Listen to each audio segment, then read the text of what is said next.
Seguimos aqui com as notícias internacionais. Israel anunciou que identificou o corpo de mais um refém que foi morto e entregue pelo grupo do Hamas. O Luca Bassani é quem tem as informações. Luca, que bom conversar com você ao vivo. 2h41. Essa negociação sobre a liberação de reféns e dos corpos, que inclusive alguns ainda não foram localizados, né? Como está essa história? Qual é a informação de momento?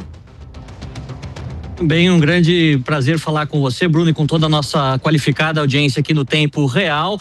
Esta questão relacionada aos corpos dos reféns continua sendo um grande entrave e que causa uma enorme fragilidade ao acordo de cessar-fogo. Afinal, eram 28 reféns mortos que deveriam ser devolvidos nas primeiras 72 horas do acordo selado, mas até agora apenas 10 corpos chegaram a Israel. Um deles nas últimas 24 horas. O soldado Tal Haimi, que fazia parte da equipe que deu a primeira resposta às emergências, foi então identificado pelo Corpo de Medicina Forense de Israel e se junta ao contingente de 10 corpos, né, que foram devolvidos, deixando outros 18 ainda em aberto. 18 pessoas que os seus familiares esperavam poder enterrar, dar todas as honrarias necessárias aos soldados, ou até mesmo essa comoção, essa despedida, e ainda não podem fazê-lo porque o grupo terrorista não devolveu, não repatriou esses corpos,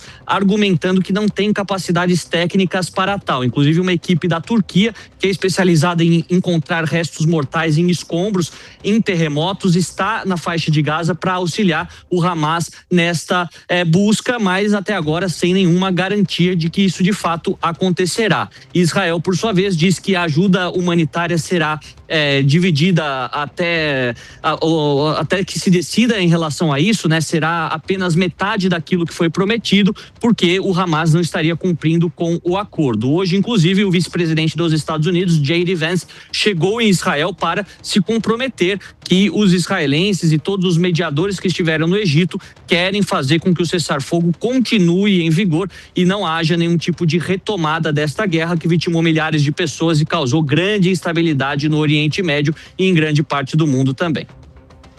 Ô Luca, ainda sobre esse acordo, sobre esse cessar-fogo, as Forças Armadas de Israel voltaram a abrir fogo na faixa de Gaza após esse acordo com o Hamas ser rompido por algumas horas, né? Como está a situação? Esse acordo segue, não segue? Aparentemente não está sendo respeitado 100%, né? Exatamente. Pontualmente, o que se observa é que o cessar-fogo tem sido quebrado, seja de um lado, seja do outro. Não só pelos prazos não cumpridos, mas por hostilidades terem sido observadas de forma bastante evidente, tanto no domingo quanto hoje. Afinal, no plano de Donald Trump, a retirada dos soldados israelenses acontece em 3 etapas. A primeira delas já foi executada na semana passada e agora a IDF, as Forças de Defesa de Israel, ocupam o que eles chamam de linha amarela, que não deve ser violada ou ser aproximada da população palestina, ou muito menos de membros do Hamas. Os israelenses, por sua vez, argumentam que no norte da faixa de Gaza, palestinos se aproximaram dessa linha, ameaçando os soldados, o que fez essa resposta acontecer, fogo ser aberto sobre esses palestinos e pelo menos 4 mortes terem sido notificadas até agora. Apesar desta quebra do cessar-fogo mais uma vez em 24 horas, não há retomada definitiva de todos os conflitos, principalmente com a presença desse alto escalão diplomático dos Estados Unidos, seja com o próprio vice-presidente J.D. Vance, seja com o assessor especial, o enviado especial Steve Witkoff e o genro de Donald Trump, Jared Kushner, que tem lá estado para garantir que os próximos passos serão implementados, mas ainda há muitos fios soltos. Os 18 corpos não foram devolvidos para Israel, ao mesmo tempo que o Hamas não dá nenhum tipo de indício de quando abandonará as armas e o enclave palestino será desmilitarizado. Dois daqueles critérios super importantes para que as próximas fases sejam implementadas e a retirada dos israelenses seja definitiva. Até lá, parece que o status quo que temos agora se manterá, mas como sempre ficaremos de olho acompanhando os desdobramentos dessa guerra, que tem um cessar-fogo muito frágil em vigor desde a semana passada. Obrigado pelas informações. Luca Bassani ao vivo, 2 horas 46 minutos. Diego Tavares, chega mais.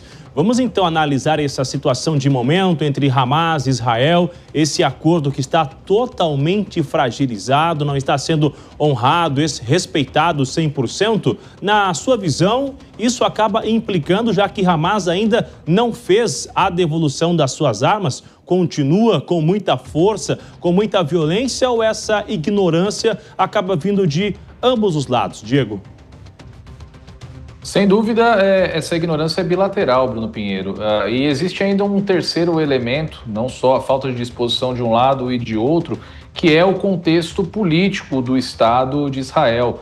Benjamin Netanyahu sabe muito bem que o seu governo depende da continuidade da guerra, a pacificação do Estado de Israel, o fim desse conflito, se é que dá para falar no fim desse conflito, já vista que o Hamas não é só um exército de pessoas, de terroristas, é também uma ideia que se perpetua e que progride conforme Israel vem sendo alvo de críticas. Netanyahu depende da continuidade desse conflito para ter o seu próprio governo mantido.